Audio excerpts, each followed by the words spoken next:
ब्रह्मदेव हंस पर बैठकर ऊपर की ओर जाने लगे और प्रभु विष्णु वरा बनकर नीचे की ओर। किंतु सहस्त्रों वर्षों तक निरंतर चलने के बाद भी न उन्हें महालिंग का आदि मिला और ना ही अंत। तब वो थक हार कर वापस लौटने लगे। वे दोनों ही शर्त हार गए थे, परंतु ब्रह्मदेव और प्रभु विष्णु जब महादेव के पास पहुंचे तो ब्रह्मदेव ने महादेव से झूठ कह दिया।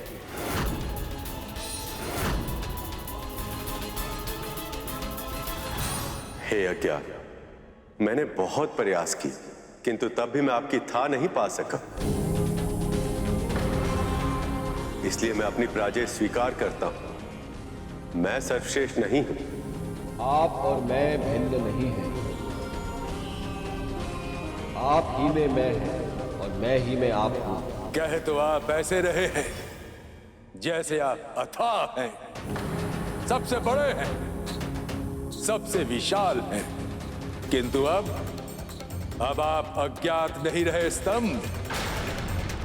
मैंने आपका प्रथम सिरा देख लिया है।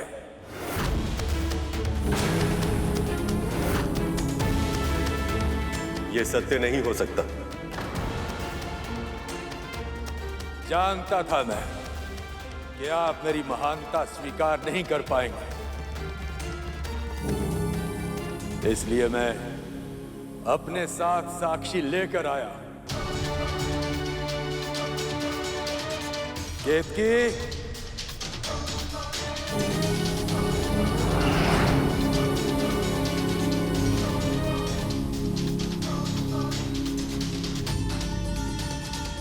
ये केतकी है, वो भूत जिसने स्तंभ का ऊपरी सिरा देखते हुए मुझे देखा था, सबसे ऊपर।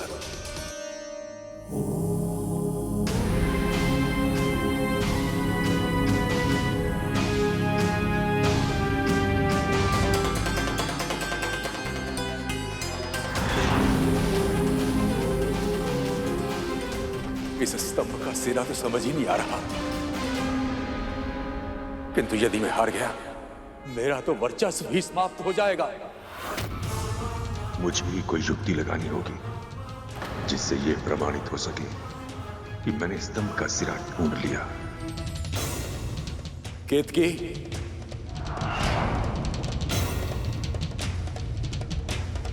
केतकी, मैं तुम्हें अपना साक्षी बना रहा, मेरे साथ चलो।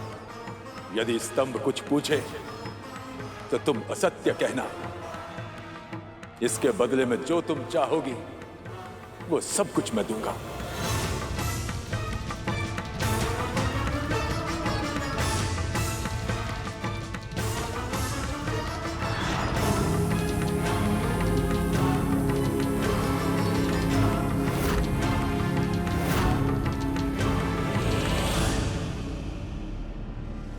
ये कैसे संभव? नारायण ने सत्य कहा, इसलिए ये सर्वत्र पूजे जाएंगे। हर काल में, हर स्थान पर विष्णु की पूजा की जाएगी और मेरे आराध्य भी होंगे, क्योंकि सर्वशक्तिमान होकर भी इन्होंने अपना अहंकार त्याग कर अपनी हार स्वीकार की। पर ब्रह्मदेव ने अपना अहंकार नहीं त्यागा और सर्वश्रेष्ठ तथा पूजनीय बनने के लालच में इन्होंने आज सत्य भाषण किया है, इसलिए आज से इनकी पूजा वर्जित होगी। और केतकी, तुमने झूठा साक्ष्य प्रस्तुत किया है, इसलिए आज के बाद तुम्हारा प्रयोग कभी किसी पूजा में नहीं किया जाएगा।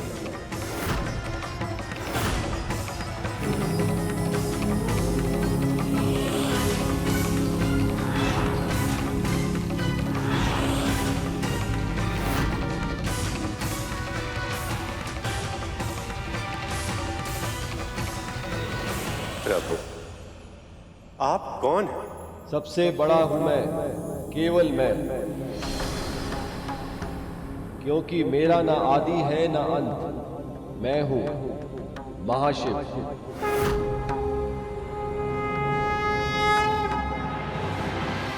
तुमने मेरी पूजा वर्जित की, मुझे दंड दिया। ये अधिकार तुमको किसने दिया स्तंभ? स्वयं को बड़ा कहते हो। सबसे बड़े असत्यवादी तो तुम स्वयं हो, क्योंकि सबसे श्रेष्ठ मैं हूं। मैं हूं सबसे बड़ा,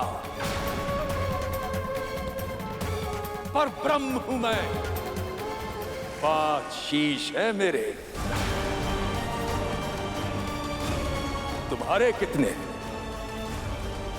बोलो, कौन हो तुम? अपना सगुण स्वरूप प्रकट करो।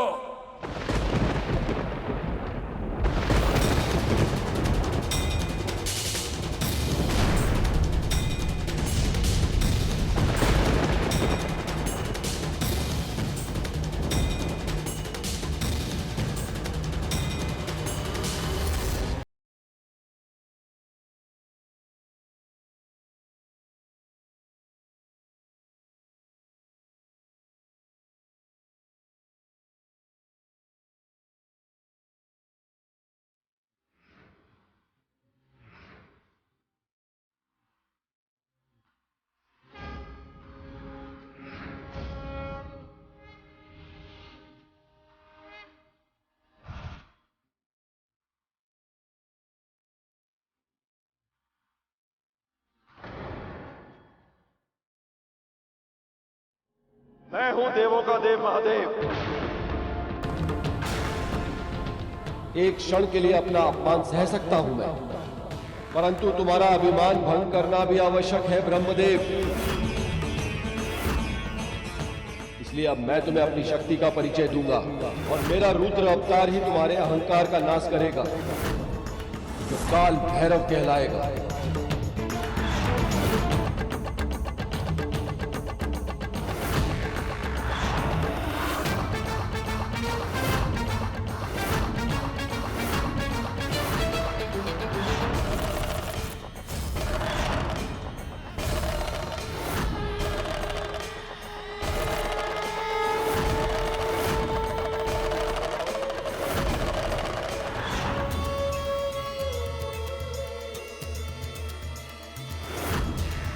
मैं हूं काल भैरव।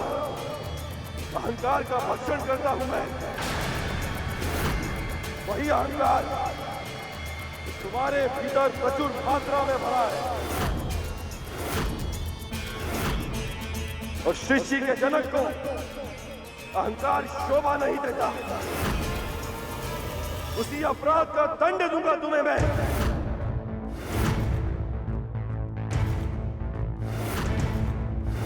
माया के वश में जब घमंड ब्रह्मा जी पे छाया था, स्वयं को श्रेष्ठ मान क्रोध शिव जी को दिलाया था। तब काल के समान रूप काल भैरव का लिया और काट के सर 5 ब्रह्मा जी का पृथक किया। ओम नमः शिवाय, ओम नमः शिवाय, ओम नमः शिवाय, ओम नमः शिवाय, ओम नमः शिवाय, ओम नमः शिवाय।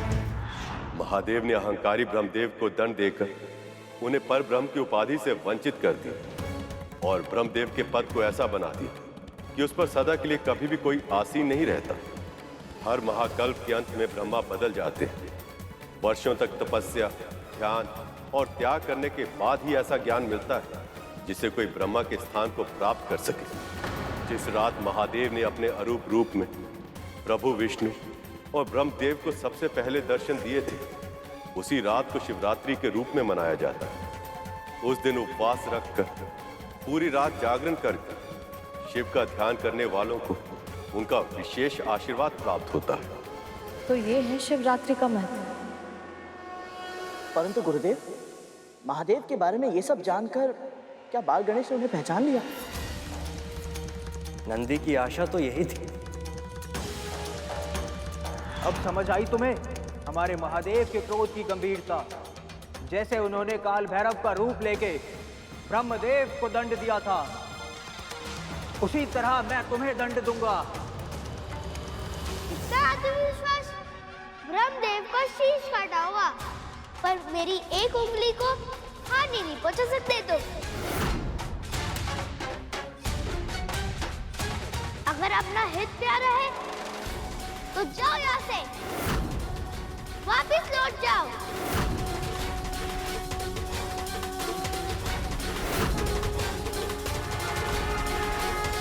प्रभु, कल्पना करना भी कठिन है कि कोई बालक इतना मनमोहक हो सकता है।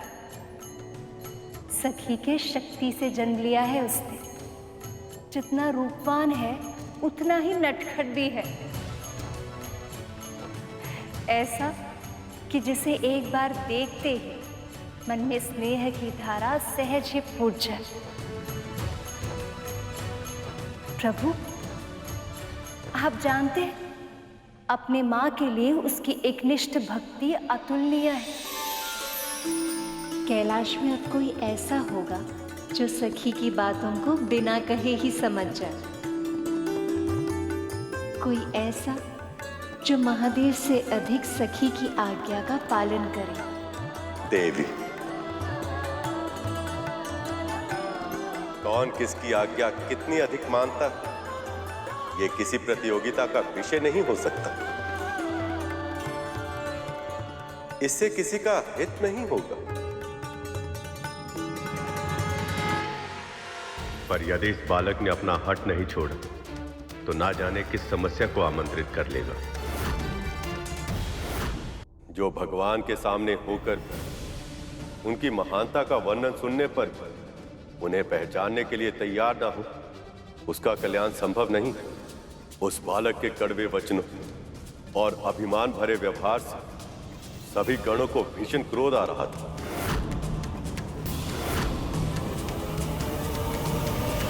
बस करो बालक, बंद करो ये खेल। तुमने ना केवल नंदी जी का अपमान किया है, बल्कि स्वयं महादेव का अपमान किया है तुमने। महादेव तो जगत के पिता है। वो किसी के भी पिता हो, उससे मुझे क्या? मैं उनके लिए ही नहीं, सारे जगत के लिए अपना वचन नहीं तोड़ूंगा।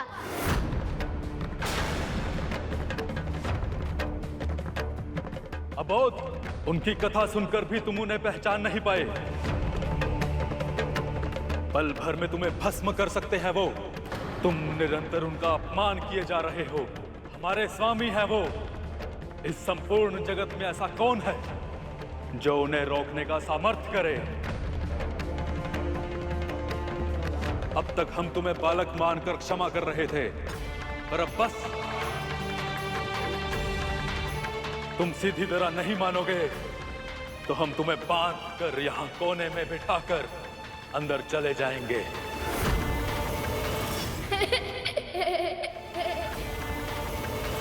ओहो, कितना बोलते हो तुम सब। साहस है तो करके दिखाओ।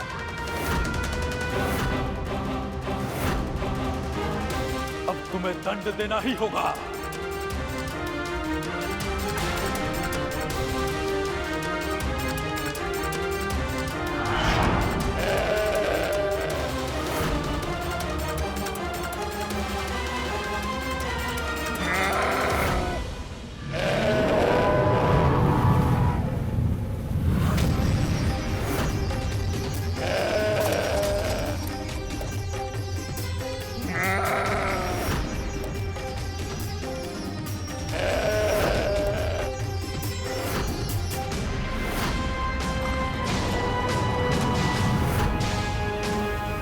सामने से हट जाओ बालक।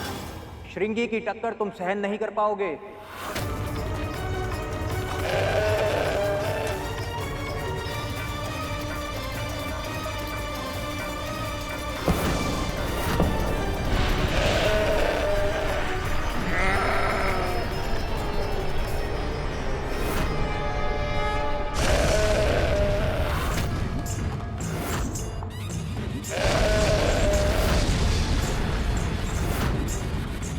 ये कैसे संभव है?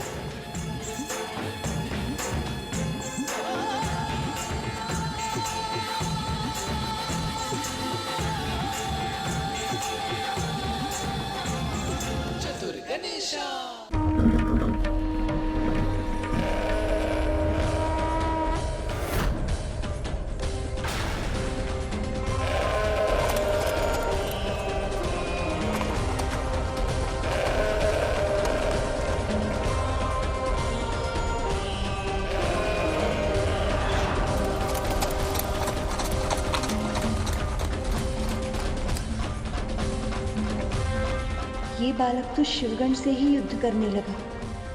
कहीं इसके क्रोध से महादेव क्रोधित होकर अपनी तीसरी आंख न खोल दे।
यदि इस बालक ने श्रृंगी के सींग तोड़ दिए तो उनकी मृत्यु हो जाएगी।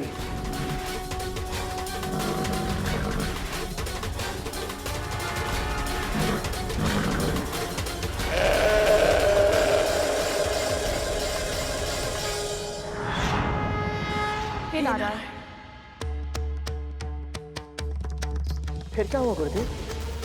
बालक के कारण श्रृंगी के साथ इतना बड़ा अनर्थ हुआ, तो फिर महादेव ने क्या किया?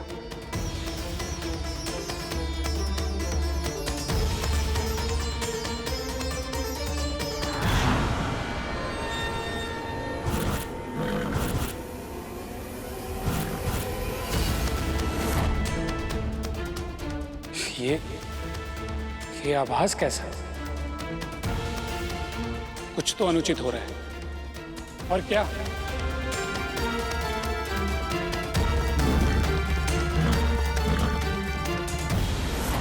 श्रृंगी एक बालक के साथ जूझ रहा है।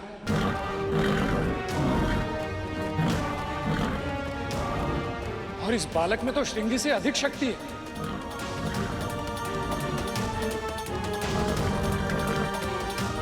मां पार्वती और महादेव दोनों ही समाधि में। ऐसे में कौन रोक सकता है इस बालक को? इसका तो एक ही है कि कुछ बहुत बड़ा अनर्थ होने वाला है। किसी को तो रोकना होगा इसे। नारायण नारायण नारायण नारायण। प्रभु, इस समस्या का समाधान आपको करना ही होगा, इससे पहले कि कोई अनर्थ हो जाए। आपके कहने का तात्पर्य क्या है देव ऋषि?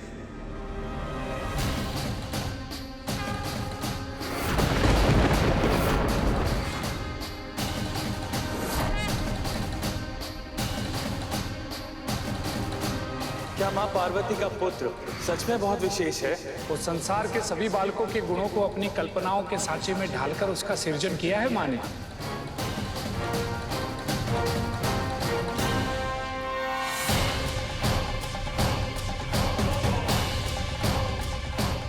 श्रृंगी के प्राण उसके सींगों में होते हैं। अगर बालक ने बलपूर्वक उसके सींग को उखाड़ फेंका तो उसके प्राण चले जाएंगे, और यदि उसके प्राण चले गए तो न जाने महादेव क्रोध में आकर क्या करेंगे इस बालक का। वो इतना स्नेहशील, निर्दोष है, ऐसा कैसे कर सकता है?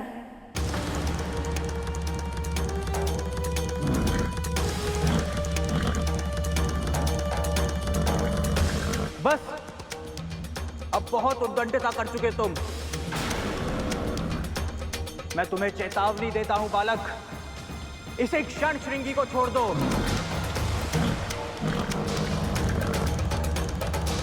कितना समझाता मैंने तुम सभी को, पर तुमने मेरी एक भी नहीं सुनी। तो फिर अब मैं तुम्हारे वचन का मान क्यों रखूं भला?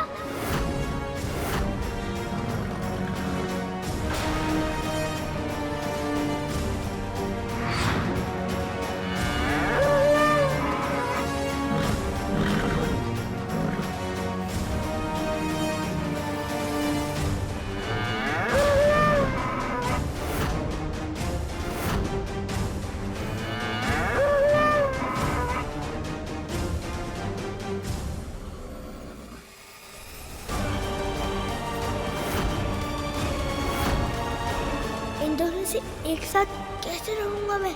मुझे श्रृंगी के सिंगों को तोड़ना होगा। कहीं ये बालक श्रृंगी के प्राण न हर ले, अन्यथा न जाने इसका क्या परिणाम होगा।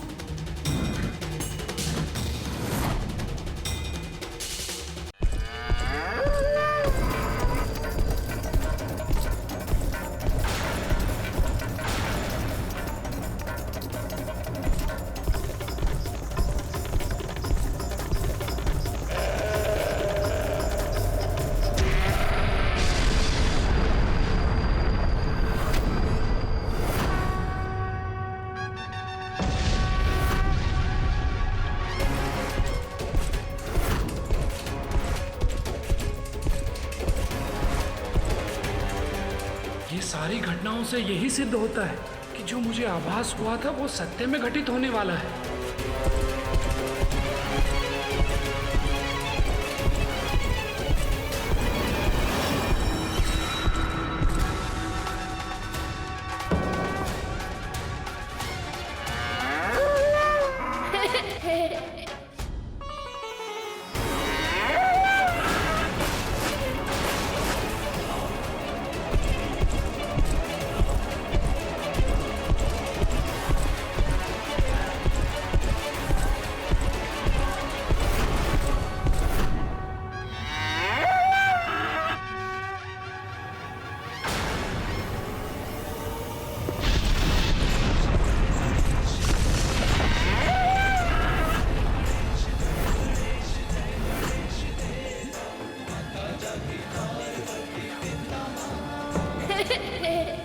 चतुर गणेशा।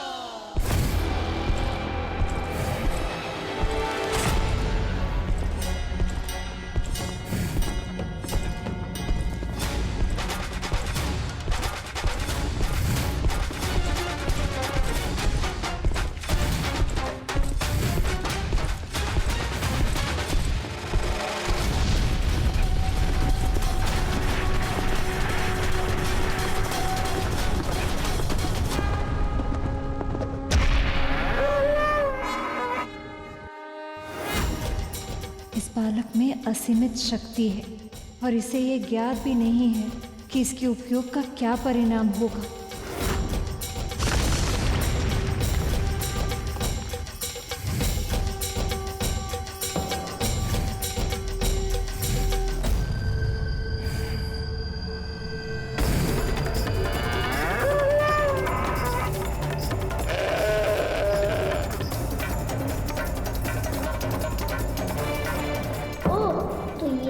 मिलकर मुझ पे वार करने की योजना बना रहे हैं।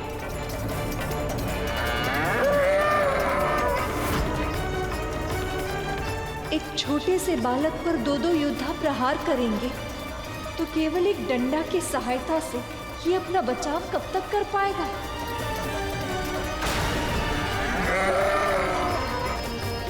प्रभु, नंदी और श्रृंगी ऐसा कैसे कर सकते हैं?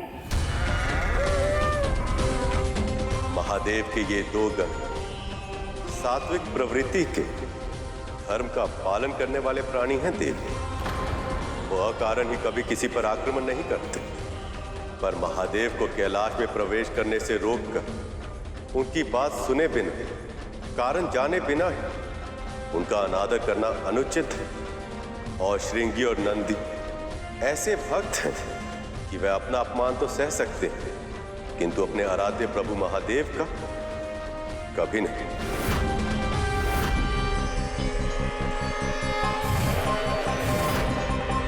और जहां तक प्रश्न सहायता का है मां, तो ऐसा लग रहा है कि सहायता की आवश्यकता बालक को नहीं, अपितु श्रृंगी और नंदी को है। आओ आओ, ऐसे आनंद की अनुभूति कराऊंगा कि कभी भूल नहीं पाओगे।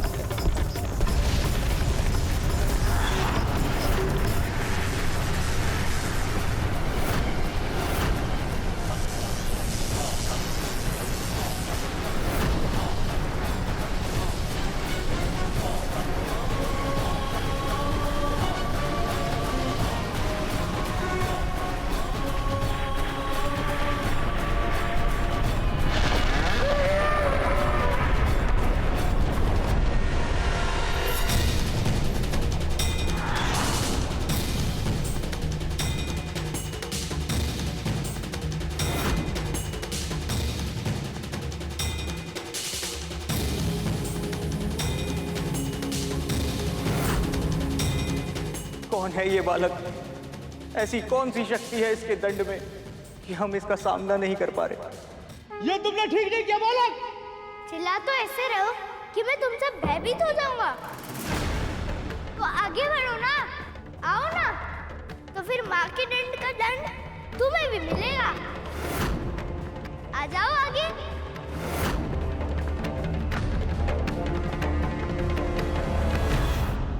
बालक की लाठी में माँ ललिता की शक्ति थी और उस महान शक्ति के सामने संसार की बड़ी से बड़ी शक्ति असहाय हो जाती है। उस शक्ति का सामना तो बड़े से बड़े देवता के लिए भी कठिन होता। तो फिर श्रृंगी और नंदी के लिए तो ये असंभव ही था। तूने सत्य कहा करो।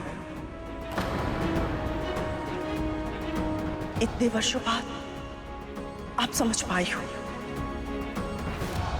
कि तू जैसा है वैसा क्यों है, क्योंकि तेरे भीतर तेरी मां की तपस्या की शक्ति है और उसी शक्ति के प्रभाव के कारण तुझे पराजित करना असंभव नहीं, किंतु हाँ कठिन अवश्य है। किंतु मैं ये पहचान ही नहीं पाई। अपने अभिमान में ये सोचती रही कि तुझे दास बनाकर नियंत्रित कर सकती हूं मैं। कितनी बड़ी मूर्ख हूं मैं। लोगों को ज्ञात हो जाता है कि उन्होंने क्या भूल की, किंतु ये बालक को ज्ञात नहीं था और इसीलिए वो अभी शिव गणों को चुनौती दे रहा था। तुम सब कहते कि मुझे बांध लोगे, बल से भीतर प्रवेश कर लोगे। यदि मैंने तुम्हें रोकने का प्रयास किया तो तुम्हारे स्वामी तो बहुत क्रोधित हो जाएंगे ना, और मुझे भस्म कर देंगे। एक बालक से पराजित होकर मन विचलित हो गया।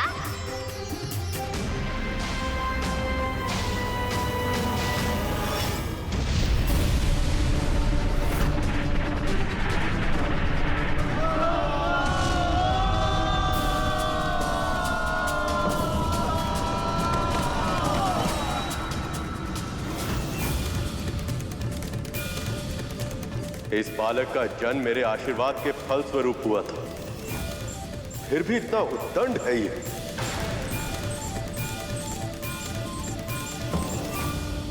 हाँ स्वामी, इस बालक के व्यवहार से तो मैं भी चकित हूं। इतना समझाने पर भी इसे आभास क्यों नहीं हो रहा कि माँ का आज्ञा का पालन का अर्थ ये नहीं कि दूसरों का अनादर करे। परंतु गुरुदेव मैं समझ नहीं पा रहा कि वो बालक तो माँ पार्वती से उत्पन्न हुआ था, तो फिर वो इतना उद्दंड और अभिमानी क्यों था? गरुड़, छोटे बालक गीली मिट्टी की तरह होते हैं। उन्हें कोमल हाथों के स्नेह की आवश्यकता भी होती है ताकि उन्हें सही आकार मिल सके, और भट्टी की आंच के अनुशासन की भी आवश्यकता होती ताकि वह बलशाली और परोपकारी भी बन सके। जानबूझकर किया गया कार्य भूल नहीं, अपराध कहलाता है। मुझे पता था ना कि मैं तुझे महल से बाहर जाने की अनुमति नहीं दूंगी, इसलिए तूने मुझसे झूठ बोला।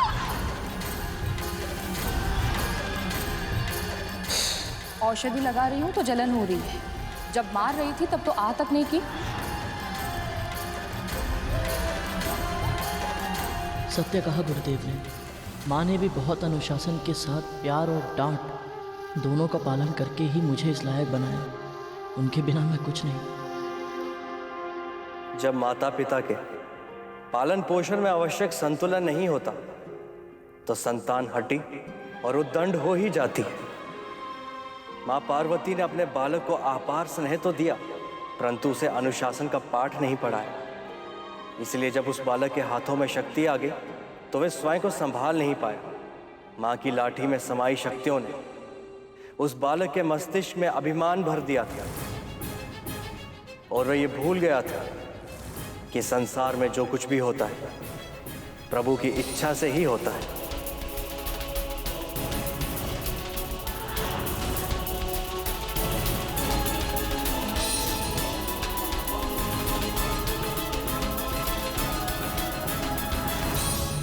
अपने पुत्रों का पालन पोषण करने में यही भूल की थी मैंने। जब जब करुण को डांटते फटकारते हुए विंता को देखती, तब तब यही सोचती मैं, कितनी निर्दयी माँ है ये। किंतु आज समझ में आया कि वो कितनी सही थी। मैंने अपने पुत्रों को केवल प्रेम दिया, उनके मन की गीली मिट्टी में असीमित महत्वाकांक्षा के बीज बोए, किंतु अनुशासन के जल से सींचना भूल गई। संतुलन का पाठ ही नहीं पढ़ाया मैंने उन्हें, और इसलिए मेरे पापों का दंड मेरे पुत्रों को भोगना पड़ा।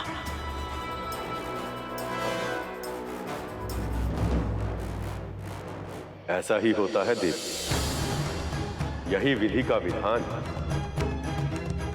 उधर बालक का व्यवहार देखकर माता लक्ष्मी उसके लिए चिंतित हो रही थी और प्रभु विष्णु का क्रोध बढ़ रहा था, और देव ऋषि उन्हें तो पता ही नहीं लग रहा था कि आगे अब क्या हो।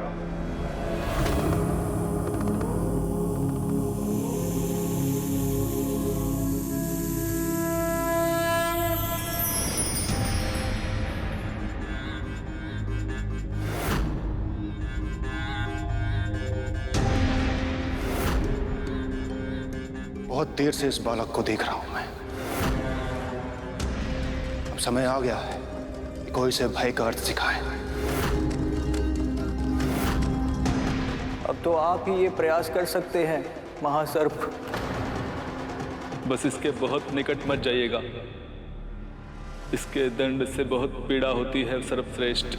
चिंता मत कीजिए, मेरा महाविशाल रूप इस बालक को भयभीत करने के लिए पर्याप्त होगा।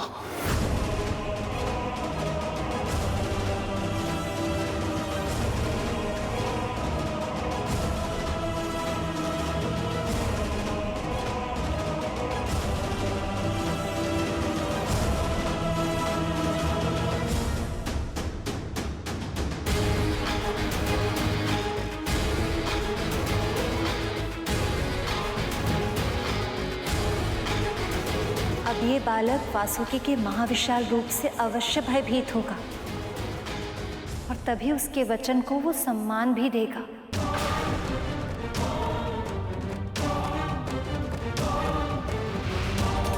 मैं आशा करता हूं कि ऐसा ही होगा देव, अन्यथा परिणाम बहुत बुरा होगा। अज्ञान और अभिमान के कारण कहीं ये बालक अपना ही अहित न कर बैठे।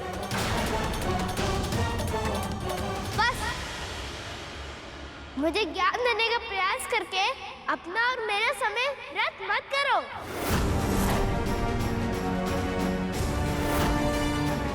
तुम सब अब तक नहीं समझे, पर मैं समझ गया हूँ। जो दंड के योग्य होते हैं वो फल खिलाने से नहीं मानते।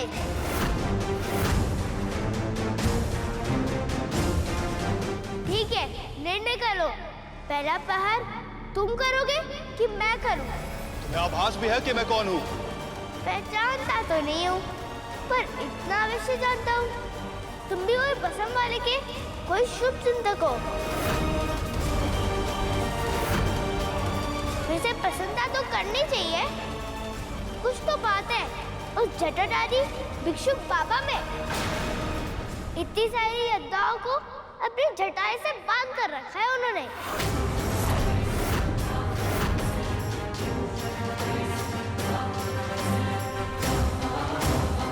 को विराम दे बालक, क्योंकि यदि मैंने अपना मुख खोला तो फिर विष निकलेगा।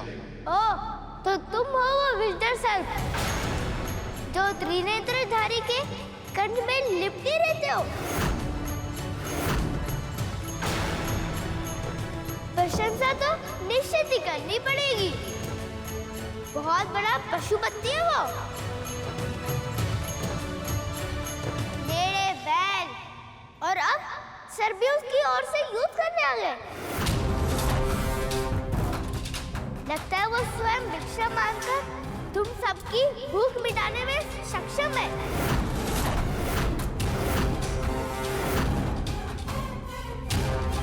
नहीं तो ऐसी स्वामी भक्ति कहाँ से आती? आदि। नारायण नारायण, ये तो महादेव की निंदा करते करते उनका गुणगान करने लगे। पर विडंबना ये है कि इसे इस बात का आभास ही नहीं। नारायण नारायण। पर कहीं ऐसा ना हो कि उसे आभास होते होते बहुत देर हो जाए।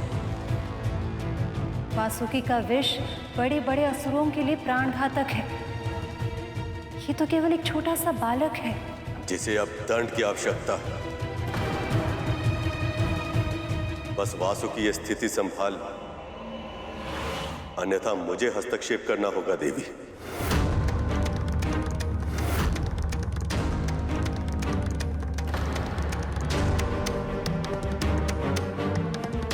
ध्यान रखना, यदि तुम स्वामी भक्त हो तो मैं भी मात्र भक्त हूँ।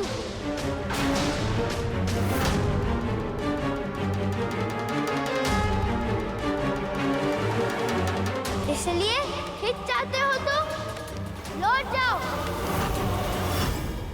और युद्ध चाहते हो तो आगे आओ।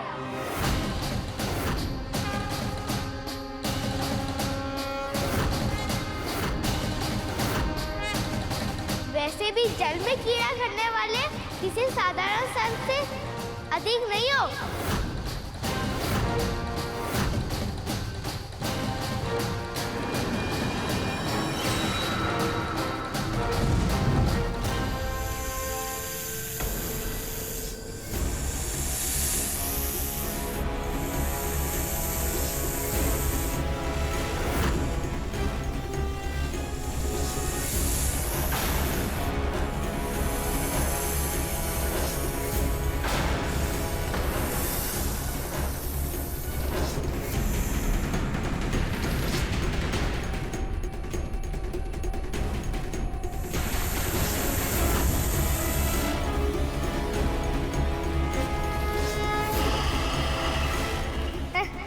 बढ़ चुका आकार या अभी और बढ़ाना है?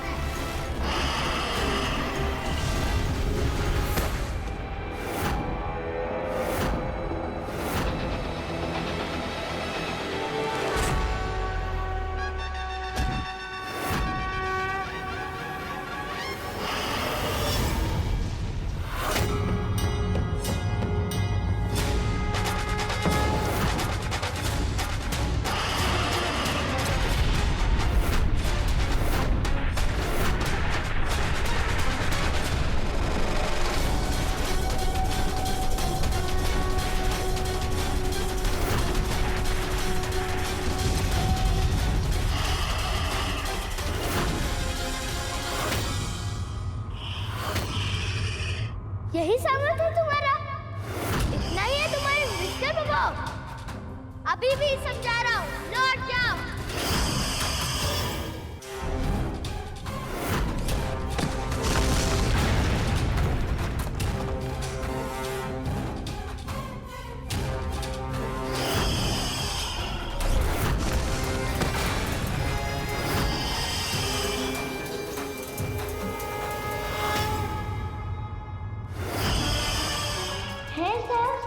तो पूरी क्षमता के साथ आक्रमण करो।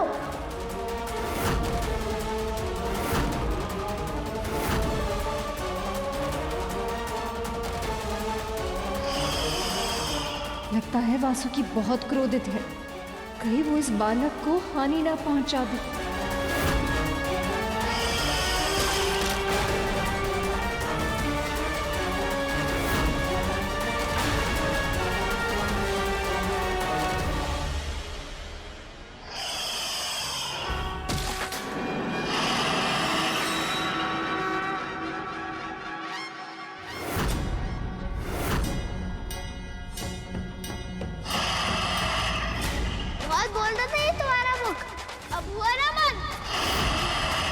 चल रही थी तुम्हारी जीभ, चली गई ना मुख में।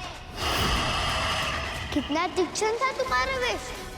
अब एक बालक के पराजित होने की इच्छा से भीतर ही भीतर तुम्हें जलाएगा। बोलो आया आनंद? अब जाओ अपने महादेव से लिपट जाओ।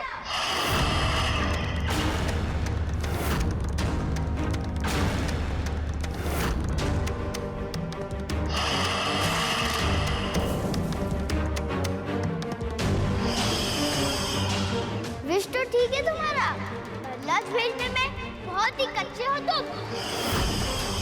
सदाए सुख भर में चुप जाते हो। अब देखना ये लक्ष्य भेद का अभ्यास कितना अच्छा है। यदि इस बालक ने वासुकी को कोई नुकसान पहुंचाया या अपनी उदंडता पर नियंत्रण नहीं रखा तो मुझे स्वयं उसे इसका दंड देने जाना होगा, जो इस संसार और अन्य देवताओं के लिए योग्य नहीं होगा।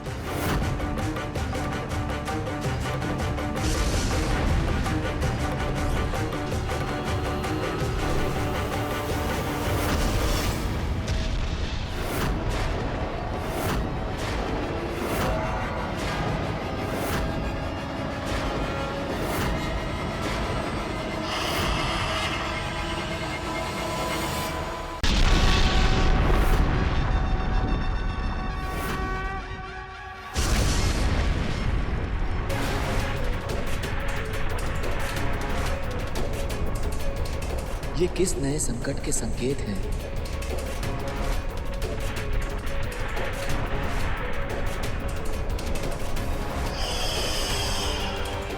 विश्वास नहीं होता, इस बालक ने सचमुच वासुकी नाग को हरा दिया।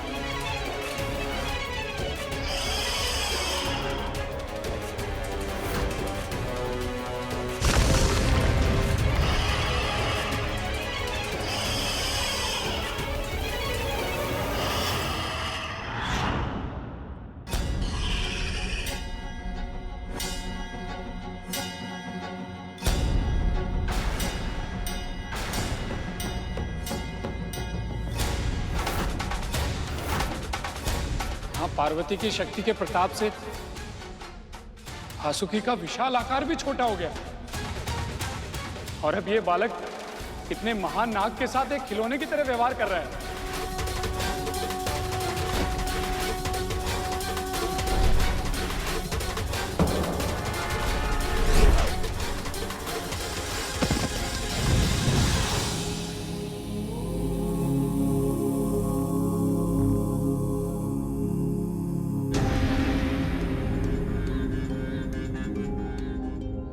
महादेव को समाधि से जगाना आसान नहीं है, और यदि वो क्रोध में जागे तो ना जाने इस बालक का क्या होगा। क्या कोई ऐसा नहीं है जो इस अहंकारी का हट छुड़वा पाए?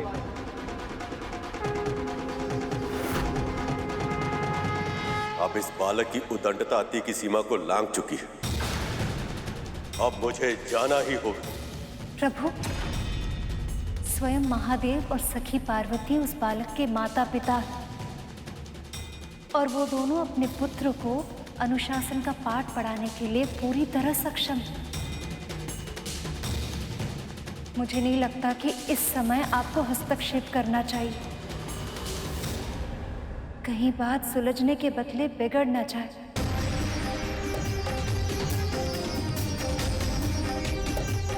परमा, यह भी तो संभव नहीं है कि प्रभु शांत रहकर महादेव और उनके भक्तों के साथ ऐसा दुर्व्यवहार होते हुए देखते रहें। यदि समय रहते हुए इस बालक और इसकी शक्ति को नहीं रोका गया तो समस्त संसार का संतुलन नष्ट हो जाएगा। मैं समझती हूँ देवर्षि, और देवराज इंद्र भी इस बात को समझते हैं। देखिए, वो सभी देवताओं के साथ इस बालक को समझाने के लिए पहुंच गए।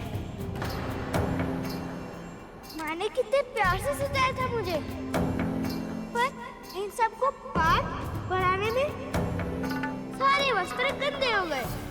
माँ को कितना बुरा लगेगा।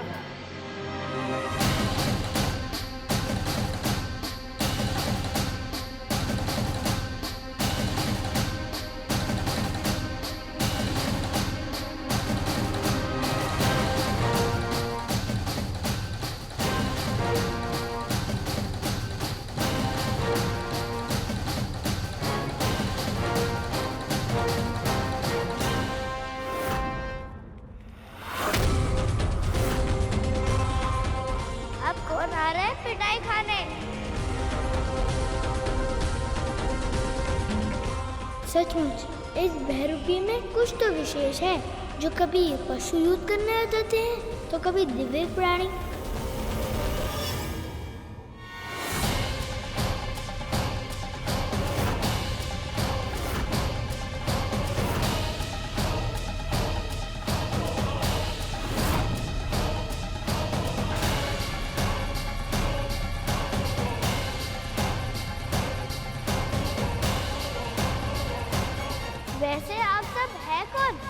मैं हूं देवराज इंद्र। और मैं हूं अग्निदेव। और मैं हूं वायुदेव। और मैं हूं वरुण देव। और हम सभी हैं देवगण। तुम अपनी माँ की आज्ञा का पालन कर रहे हो बालक, ये बहुत ही अच्छी बात है। पर अपनी माँ की आज्ञा के आगे किसी और की बात ना सुनना, ये अनुचित है। तुम महादेव को जानने का प्रयास तो करो, स्वयं जान जाओगे कि वो कौन है और तुम्हें उन्हें क्यों नहीं रोकना चाहिए। जो मेरी माँ के आदेश का पालन करने का इच्छुक नहीं है, उसे जानने में मेरी कोई रुचि नहीं है।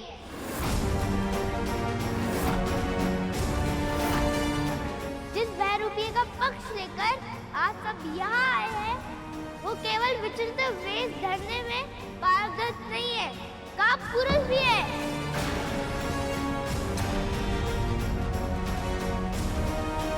स्वयं तो आंखें मूंदकर ऐसे बैठ गए हैं जैसे उन्हें किसी बात से कोई अंतर ही नहीं पड़ता। पर कुछ ही समय के अंतराल में बार बार किसी न किसी को युद्ध करने के लिए भेज देते हैं वो। बालक, तुम महादेव को समझने में बहुत बड़ी भूल कर रहे हो। तो उसे सुधारने के लिए मेरी माँ है। तुम्हें मेरी भूल सुधारने का अधिकार किसने दिया?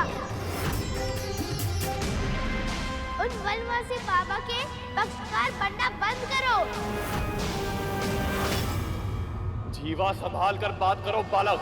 जिस जीवन का उपयोग तुम मुझे उद्देश्य देने के लिए कर रहे हो, उसे अपने मुख के भीतर ही रखो और अपने कानों के पट खोलकर मेरी बात सुनो। ये द्वार तब तक नहीं खुलेगा जब तक मेरी माँ इन्हें खोलने की आज्ञा न दे। इसलिए उल्टे सीधे तर्क देकर उन भैरवी बाबा का पक्ष लेना बंद करो और उल्टे पैर लौट जाओ उनके पास। बालक, तुम हठी तो हो ही, साथ ही उदंड भी हो।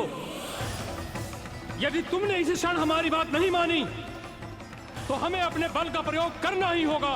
तो प्रतिशत किस लिए कर रहे हो? मुहूर्त दिखलाऊं क्या?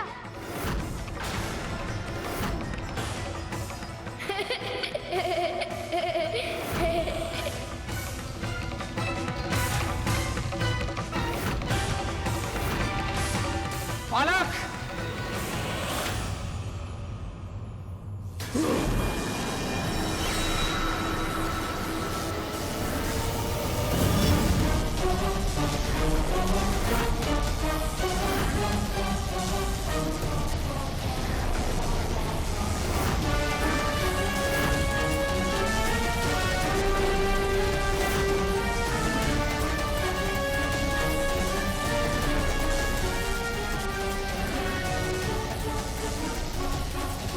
मेरे अग्नि का प्रभाव इस डंडे पर क्यों नहीं हो रहा है?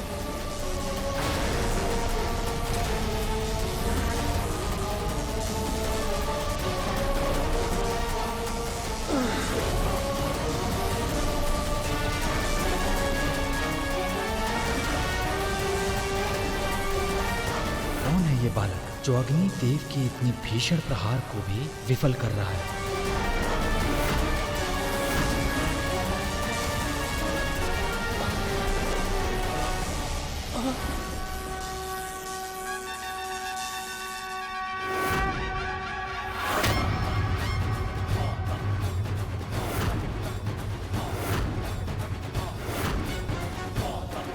मेरी वायु की तीव्र शक्ति से आक्रमण करूंगा मैं।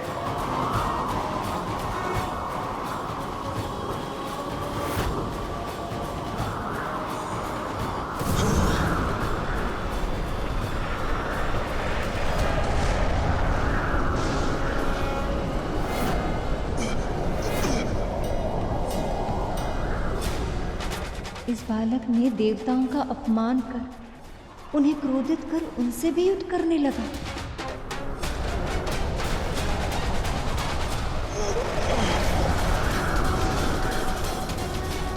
मैंने अभी अभी प्रभु को शांत कराया है। यदि इनका क्रोध पुनः जागृत हुआ तो न जाने ये युद्ध कितना बड़ा रूप लेगा।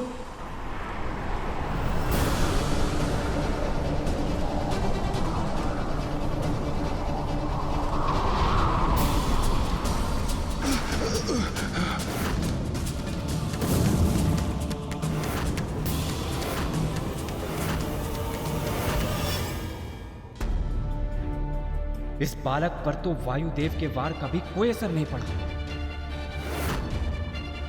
सारे देवताओं के प्रहारों का प्रत्युत्तर ये बालक बहुत ही सरलता से दे रहा है, किंतु कैसे?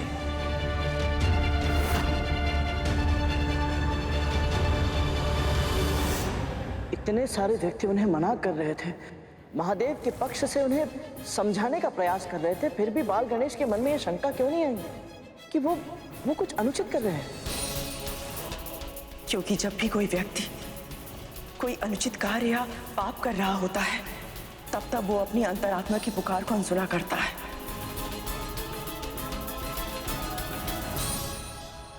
तुझे पता है मुझे कैसे पता चला? जब भी मैं तेरे साथ या विंता के साथ कुछ भी अनुचित करती थी, तब मेरी अंतरात्मा मुझे टोकती थी, मुझे रोकती थी, किंतु मैंने कभी उसका सुझाव ही नहीं माना। तुम्हारे स्वामी, जिनका हृदय इतना शुद्ध है कि देवता भी उनसे परामर्श लेते हैं, उन्होंने भी तुम्हें समझाया कि गरुड़ उसकी मां को मुक्त कर दो, किंतु तुम उनके सुझाव के बिल्कुल विपरीत कार्य कर रही हो। तुम भूल रही हो खतरू, जो अन्य व्यक्तियों के लिए विपदा उत्पन्न करता है, उन्हें स्वयं भी उसी विपदा का सामना करना पड़ता है। आज तुम विंता के पुत्र को संकट में डालना चाहती हो, पर कहीं ऐसा ना हो कि तुम्हारे पुत्री तुम्हारे बनाए हुए जाल में फंस जाए। आप सत्य कह रही हैं देवी, किंतु एक सत्य और भी कि उचित और अनुचित का अंतर जानने के लिए ज्ञान का होना बहुत आवश्यक है। किंतु गणेश उस समय इतने अभिमानी हो गए थे कि वो ज्ञान को स्वीकार करने के लिए तैयार ही नहीं थे। अपने बिछाए चक्रव्यूह में घिर गए थे, परंतु अपनी भूल का आभास तक नहीं कर पा रहे थे।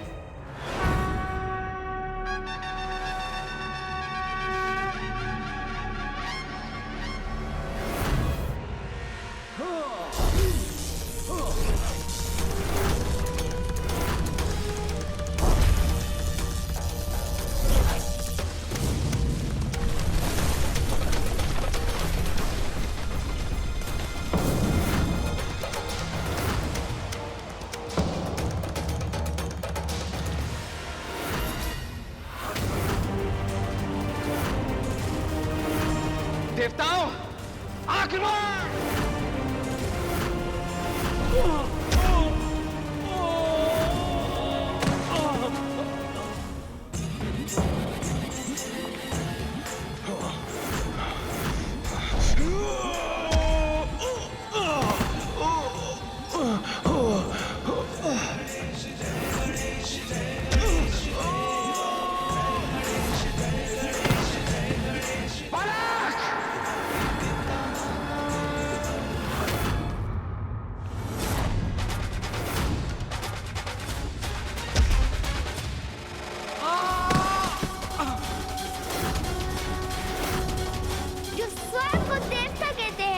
वो सब एक बालक के सामने लाचार होकर भूमि में गिर पड़े।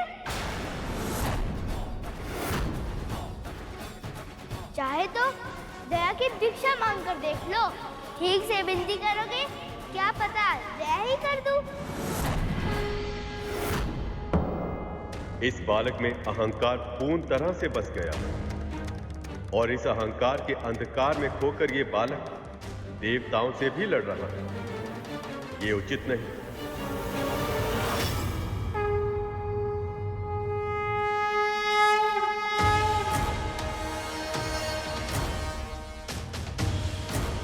हे नारायण, अब आपको हस्तक्षेप करना ही होगा।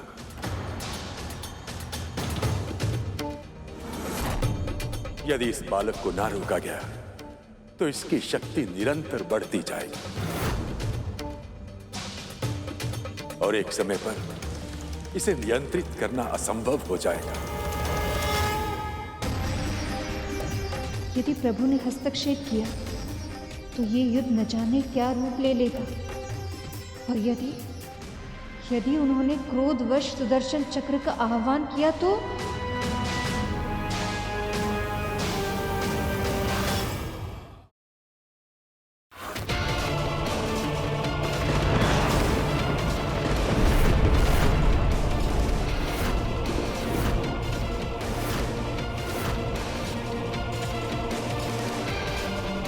कुछ कीजिए प्रभु, शीघ्र ही, नहीं तो अनर्थ हो जाएगा। देवराज इंद्र ने अपने वज्र का आह्वान कर ही लिया है।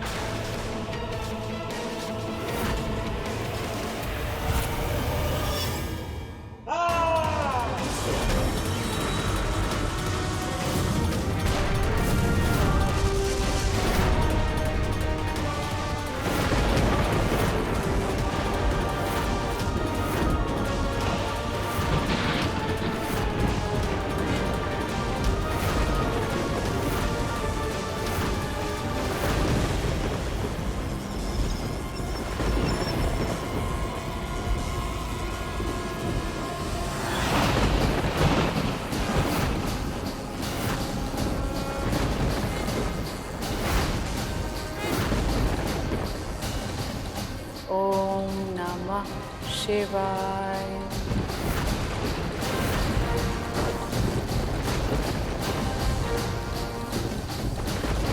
ओम नमः शिवाय।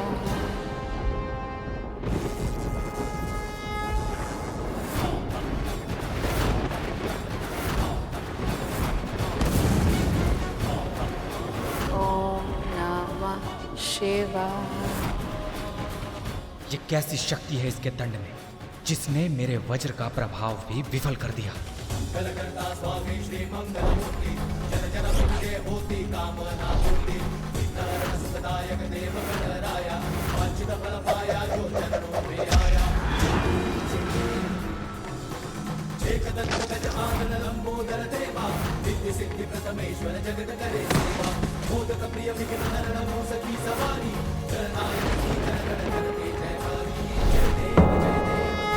बस बहुत हुआ। देवताओं की रक्षा करना मेरा धर्म है और मैं अपने धर्म का पालन अवश्य करूंगा।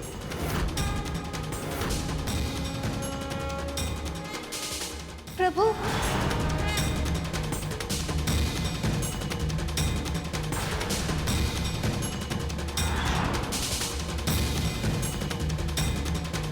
माँ, तुम देव, प्रभु विष्णु और महादेव अर्थात त्रिदेव एक ही समय पे एक ही स्थान पर एक ही शक्ति के विरुद्ध, अब क्या होगा माँ?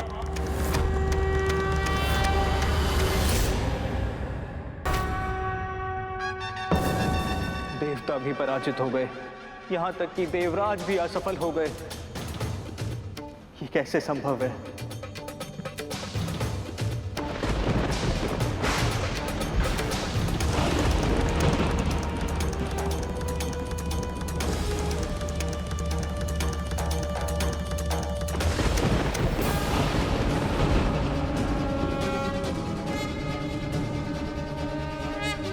प्रभु,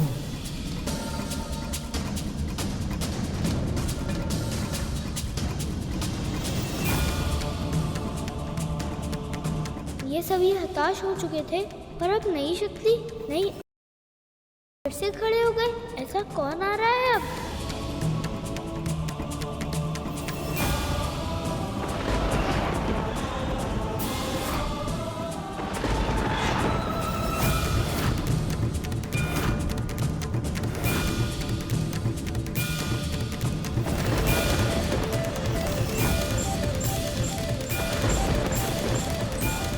इस बालक के कारण आज ब्रह्मदेव, प्रभु विष्णु और महादेव एक ही स्थान पर एक ही समय पे एकत्रित हो गए।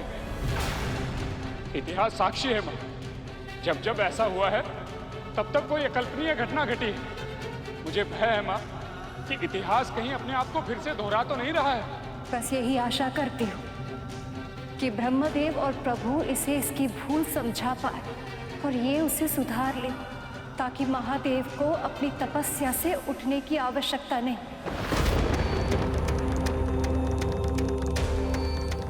महादेव को ज्ञात हो गया कि उस बालक ने उनके गणों के साथ अहित किया है, तो उनके क्रोध का समुद्र अपनी सीमा तोड़ देगा। और यदि वो सखी पार्वती के परम प्रिय पुत्र पर क्रोधित हो गए तो सखी पार्वती क्या करेगी, इसकी तो मैं कल्पना भी नहीं कर सकती।